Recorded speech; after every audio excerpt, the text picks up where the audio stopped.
It's all you. Thanks for watching, don't forget to like, subscribe and leave a comment. Sekiro holds a very special place in the FromSoftware catalog, and not just because its setting and combat are as far as the studio's diverged from the now classic Souls formula since said formula was established. Armored Core doesn't really count. It's also because it managed to kick everyone's behind so hard that even veterans of the Souls series were questioning if this game isn't a little bit too hard. Difficulty in FromSoft games has been discussed to death, but none of their releases has inspired as many cries for an easy mode as Sekiro did. With all the stories of players fighting the Sword Saint for several hours on their initial playthrough, perhaps those cries were justified. Or perhaps not. Saying that Sekiro is a difficult game is hardly a controversial statement. Anyone who's played it and many who haven't will happily agree.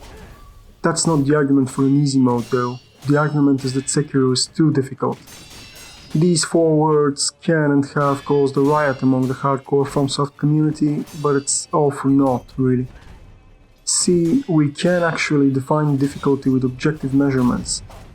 The simplest example is through basic numbers. An enemy with 10,000 HP that deals 500 damage on each hit is objectively more difficult than the exact same enemy with 5,000 HP and 250 damage per hit. What we can't define objectively is whether the former is too difficult or the latter too easy. That is entirely subjective, and as such is defined on a player-by-player basis. This is why I've always found the difficulty debates around these games so pointless. You cannot convince anyone that Sekiro is too difficult or too easy, because it's easy or difficult for you. This is further emphasized by the crowd that would still claim Sekiro isn't all that hard, despite dying 100 times to the final boss. They aren't right or wrong, because what they're claiming can and does only apply to them.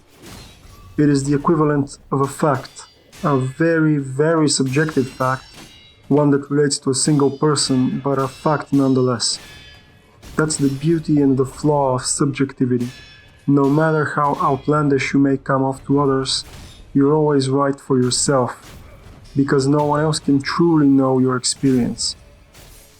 On the other hand, you have a very hard time converting someone with equally strong feelings going the other way. The line between objectivity and subjectivity is usually thin, but in this rare instance we can know for sure that no game can be universally too difficult. Nothing can be too anything in objective terms. We all have our own special skills, or lack thereof, our very own understanding of what's easy or difficult or fun or annoying. Not everyone's skills and mindset are the same, and so our experiences with the same video game can be vastly different. There are games out there that are outright cruel, purposefully designed to kill you at every corner, and there are still players who claim it's not that hard if you put the work in. I guess you could say that about anything in life.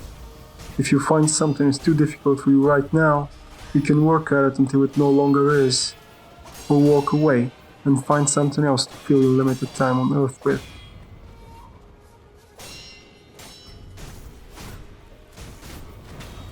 Or you can download some mods and one-shot every boss.